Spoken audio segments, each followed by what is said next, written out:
ശ്രീത്ത്, മഹാരാഷ്ട്രയിലെ രാഷ്ട്രീയത്തിലേക്ക് പോയാൽ അവിടെ BJP ആണ് ഭരണം നടത്തുന്നത്, NDA സഖ്യം. അവിടുത്തെ പ്രതിപക്ഷ നേതൃസ്ഥാനത്തേക്ക് വരുന്നത് ഉദ്ധവ് താക്കറെ വിഭാഗമാണ്. ഉദ്ധവ് താക്കറെ വിഭാഗം കഴിഞ്ഞ ദിവസം അവിടുത്തെ മുഖ്യമന്ത്രിയുമായി കൂടിക്കാഴ്ച നടത്തി എന്നുള്ളത് വലിയൊരു വാർത്താ പ്രാധാന്യം ഉണ്ടായിരുന്നു. കാരണം ഉദ്ധവ് താക്കറെ വിഭാഗം BJP-യിലേക്ക് വരുന്നു എന്നുള്ള ഒരു അഭ്യൂഹം പരക്കുകയും ചെയ്തു. ഈ സാഹചര്യത്തിൽ ഈ ഉദ്ധവ് താക്കറെ വിഭാഗം പ്രതിപക്ഷ നേതൃസ്ഥാനത്തേക്ക് വരുമ്പോൾ എങ്ങനെയാണ് നമ്മൾ അവിടുത്തെ രാഷ്ട്രീയ ചിത്രം നോക്കിക്കാണേണ്ടത്? എന്തായാലും അത് BJP-യുടെ ഒരു ദാനമാണ്. കാരണം ഇവർക്ക് ആ പ്രതിപക്ഷ നേതാവ് സ്ഥാനം ലഭിക്കാനുള്ള സീറ്റ് അവിടെ ഇല്ല. ആ സീറ്റ് ലഭിക്കണമെങ്കിൽ 28 സീറ്റ് വേണം. കാരണം അവിടെ 288-ൽ 10% സീറ്റ് ലഭിച്ചാൽ മാത്രമേ ഒരു പാർട്ടിക്ക് പ്രതിപക്ഷ നേതാവിന്റെ സ്ഥാനം ലഭിക്കുമുള്ളൂ. അങ്ങനെ ഒരു പാർട്ടിക്കും, പ്രതിപക്ഷ പാർട്ടികളിൽ ഒരു പാർട്ടിക്കും ആ സംഖ്യ ലഭിച്ചിട്ടില്ല. ശിവസേനയ്ക്ക് 20-ഉം കോൺഗ്രസിന് 16-ഉമാണ് ലഭിച്ചിട്ടുള്ളത്. NCP-ക്കാണെങ്കിൽ 10. അങ്ങനെ ദയനീയമായി തന്നെയാണ് ഈ പ്രതിപക്ഷ പാർട്ടികൾ, മഹാവികാസ് അഘാഡിയിൽ ഉൾപ്പെടുന്ന പാർട്ടികൾ പരാജയപ്പെട്ടിരിക്കുന്നത്.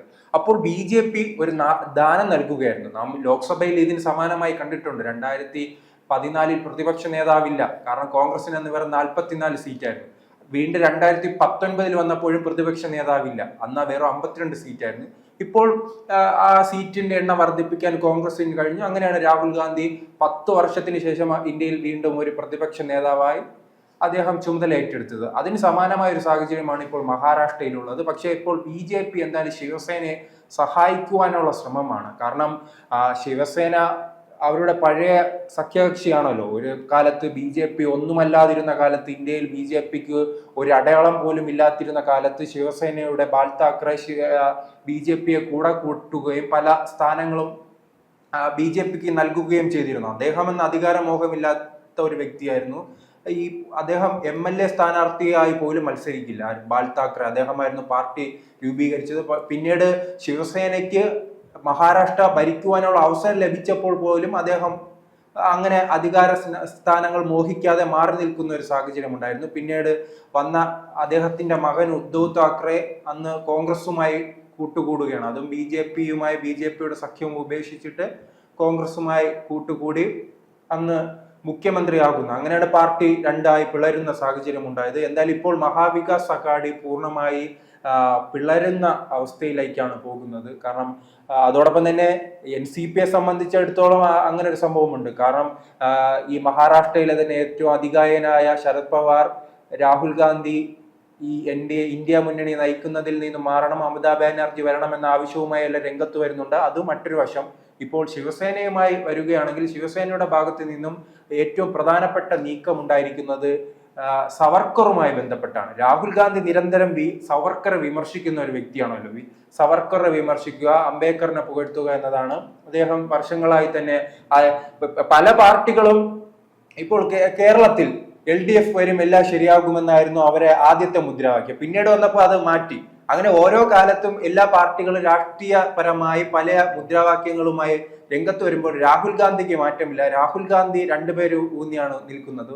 ഒന്ന് സവർക്കർ, പിന്നൊന്ന് അദാനി, പിന്നെ ഇപ്പോൾ പുതുതായ അംബേദ്കറിന്റെ ഇപ്പോൾ ഒരു പരിധി നോക്കിയാൽ BJP-യും കോൺഗ്രസും ഇന്ത്യയിലുള്ള ഒരു പാർട്ടികളും അംബേദ്കറിനെ പിന്തുണച്ചിട്ടില്ല. ആകെയുള്ളത് BSP മാത്രമാണ്. ഉത്തരേന്ത്യയുമായി ബന്ധപ്പെട്ട് BSP ആണ് ഈ അംബേദ്കറിന്റെ ആശയങ്ങൾ പരമാവധി ജനങ്ങൾക്കിടയിൽ എത്തിക്കുകയും അങ്ങനെ ദളിത് ആശയം ഉന്നയിച്ച് അവർ ഉത്തർപ്രദേശിൽ അധികാരത്തിൽ വരികയും ചെയ്തു. പക്ഷെ മഹാരാഷ്ട്ര കേന്ദ്രീകരിച്ച് നിൽക്കുന്ന അംബേദ്കറിന്റെ പാർട്ടിയുടെ അവസ്ഥ നമുക്ക് അറിയാവുന്നതാണ്. ഇപ്പോൾ പ്രകാശ് അംബേദ്കർ, അദ്ദേഹത്തിന്റെ ബന്ധുവായ പ്രകാശ് അംബേദ്കർ എല്ലാം പല മുന്നേറ്റം ഉണ്ടാക്കുവാൻ ശ്രമിച്ചെങ്കിലും പാർട്ടിക്ക് വലിയ മുന്നേറ്റമൊന്നും അവിടെ ലഭിക്കുന്നില്ല. മറ്റു പാർട്ടികളെ പരാജയപ്പെടുത്താൻ കഴിയുന്നുണ്ട്, അത്രമാത്രമാണ്. ഇപ്പോൾ കോൺഗ്രസിന് വോട്ട് കിട്ടുന്ന സ്ഥലത്തേക്ക് ഈ പാർട്ടി മത്സരിക്കാൻ പോയി കോൺഗ്രസിനെ പരാജയപ്പെടുത്തുക. അതോടൊപ്പം തന്നെ BJP എവിടെയെങ്കിലും വിജയപ്രതീക്ഷയിൽ നിൽക്കുമ്പോൾ അവിടെ ഈ പാർട്ടിയുടെ സ്ഥാനാർത്ഥിയെ നിർത്തി അങ്ങനെ പരാജയപ്പെടുത്താനേ അവർക്ക് കഴിയുന്നുള്ളൂ.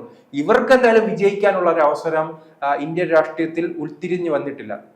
അപ്പോഴും ഈ സവർക്കറുമായി ബന്ധപ്പെട്ടുള്ള കാര്യം, സവർക്കർ മഹാരാഷ്ട്രയിൽ ഒരു വികാരമാണല്ലോ. ആ വികാരത്തെ എപ്പോഴും ഇങ്ങനെ എതിർത്ത് പറയുകയായിരുന്നു രാഹുൽ ഗാന്ധി വർഷങ്ങളായി തന്നെ നടപ്പിലാക്കുന്ന ഒരു രീതി. ഇതിനു മുൻപ് നമുക്കറിയാവുന്നതാണ്, രാഹുൽ ഗാന്ധി അവിടെ എത്തി വീർ സാവർക്കറെ ചില കുറ്റപ്പെടുത്തുന്ന വിവാദ പരാമർശങ്ങൾ നടത്തുന്നു. അന്നും ശിവസേന കണ്ണുരുട്ടിയിരുന്നു. അങ്ങനെ വീർ സാവർക്കറെ തൊട്ട് കളിക്കണ്ട, നാം ഇപ്പോൾ സഖ്യമായാണ് മത്സരിക്കുന്നത് എന്ന രീതിയിൽ അന്നൊരു പ്രസ്താവന ഉണ്ടായിരുന്നു. പിന്നീട് അദ്ദേഹം സവർക്കറെ കൂടുതലും വിമർശിക്കാൻ പോകാത്തൊരു അവസ്ഥ ഉണ്ടായിരുന്നു. പക്ഷേ ഇപ്പോൾ വീണ്ടും അദ്ദേഹം സവർക്കറെ വിമർശിക്കാൻ തയ്യാറായിട്ടുണ്ട് രാഹുൽ ഗാന്ധി. അതിനെതിരെ ശിവസേന രംഗത്തെത്തിയിട്ടുണ്ട്. അവർ പറയുന്നത്, ശിവസേന മുൻപ് തന്നെ പറഞ്ഞിട്ടുണ്ട്, രാഹുൽ ഗാന്ധി വിമർശിച്ചപ്പോൾ പറഞ്ഞിട്ടുണ്ട്, ഇന്ത്യയിലെ ഏറ്റവും പ്രധാനപ്പെട്ട സ്വാതന്ത്ര്യ സമര സേനാനിയാണ് വീര സവർക്കർ. അദ്ദേഹത്തിന്റെ ഇന്ദിരാഗാന്ധി തന്നെ ആദരിച്ചിട്ടുണ്ട്. ആ രീതിയിലുള്ള പ്രസ്താവനകൾ അത് അന്ന് ശിവസേന വന്നിട്ടുണ്ട്. അതിന് സമാനമായ രീതിയിൽ തന്നെ ഇപ്പോഴും വന്നിട്ടുണ്ട്. ഇപ്പോൾ ഉദ്ധവ് താക്കറെ വിഭാഗം പറയുന്നത് ഈ വീർ സവർക്കർക്ക് ഭാരതരത്നം നൽകണമെന്നാണ്. അതോടൊപ്പം തന്നെ ഭാരതരത്നം നൽകണം. അതോടൊപ്പം തന്നെ ഈ രാഹുൽ ഗാന്ധി വീര സവർക്കർ ആരാണെന്ന് അറിയാതെയാണ് ഇത്തരം വിമർശനങ്ങൾ ഉന്നയിക്കുന്നതെന്നും ശിവസേന അത് BJP ആണ് പറഞ്ഞത്.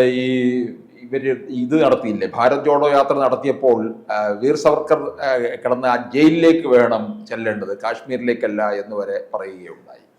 പിന്നെ കേരളത്തിലാണ് വീർ സവർക്കറിന്റെ ആരും ചിത്രം വരെ കോൺഗ്രസ്സുകാർ അടിച്ചു വയ്ക്കുന്ന സാഹചര്യം ഉണ്ടായിട്ടുണ്ട്. അങ്ങനെ എന്തായാലും, പക്ഷെ അത് ഒരു പരിധി നോക്കിയാൽ ശരിയാണ്. ഈ അവിടുത്തെ അവിടുത്തെ ആ ജയിലിലാണോ അതോ അവിടുത്തെ വിമാനത്താവളത്തിലോ, ആ വിമാനത്താവളത്തിന് വീർ സവർക്കർ എയർപോർട്ട് എന്ന പേര് നൽകിയതും വീർ സവർക്കർക്ക് വേണ്ടി നാണയം നിർമ്മിച്ചതും കൂടുതൽ ചിത്രങ്ങൾ ലോക്സഭയിൽ ഉൾപ്പെടെ എല്ലാം സ്ഥാപിച്ചതല്ലേ ഈ കോൺഗ്രസും പ്രത്യേകിച്ച് ഇന്ദിരാഗാന്ധിയും ഇരിക്കുമ്പോഴാണ്. അത് മറ്റൊരു കാര്യം. അത് എന്തുകൊണ്ടാണ് അത് രാഹുൽ ഗാന്ധി തിരിച്ചറിയാത്തതെന്ന് അറിയില്ല. ഇപ്പോൾ ഇന്ത്യയുടെ പുതിയൊരു സാഹചര്യം ഉണ്ടല്ലോ.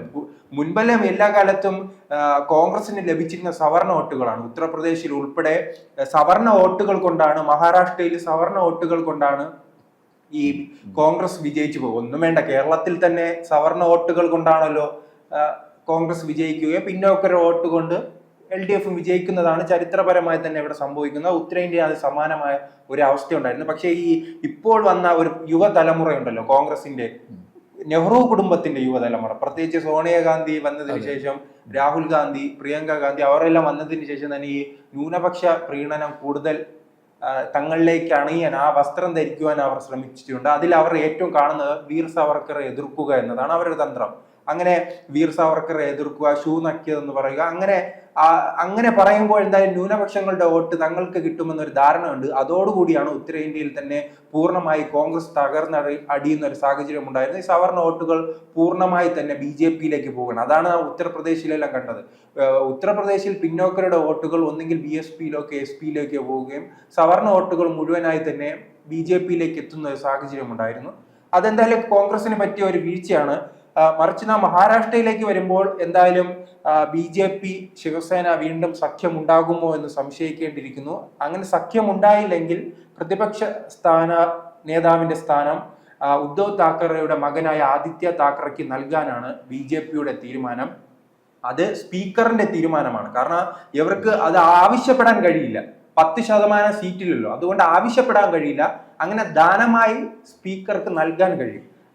അങ്ങനെ നൽകാനാണ് ഇപ്പോൾ BJPയുടെ തീരുമാനം. എന്തായാലും മഹാരാഷ്ട്രയിൽ വർഷങ്ങളായിരുന്ന മഹാവികാസ് അഘാടി തകർച്ചയുടെ വക്കിലാണ്. ചിലപ്പോൾ ശിവസേന രണ്ടായി പിളർന്നു നിൽക്കുന്നവർ ഒറ്റക്കെട്ടാവാൻ സാധ്യതയുണ്ട്. NCPയും ചിലപ്പോൾ ഒറ്റക്കെട്ടായി ഇനി കേന്ദ്രമന്ത്രി സ്ഥാനമല്ലും. ഈ ശരത് പവാറിന്റെ മകൾ MP ആണല്ലോ, അപ്പോൾ അവർക്ക് എന്തെങ്കിലും കേന്ദ്രമന്ത്രിസ്ഥാനം വാഗ്ദാനം ചെയ്ത് അവരെയും ചിലപ്പോൾ തങ്ങളുടെ പാളയത്തിലേക്ക് എത്തിക്കാനുള്ള ശ്രമം ചിലപ്പോൾ BJP നടത്തും. അങ്ങനെയാണെങ്കിൽ മഹാരാഷ്ട്രയിൽ കോൺഗ്രസ് ഒറ്റപ്പെട്ടു പോകാനുള്ള സാധ്യതയാണ് നിലവിൽ കാണുന്നത്.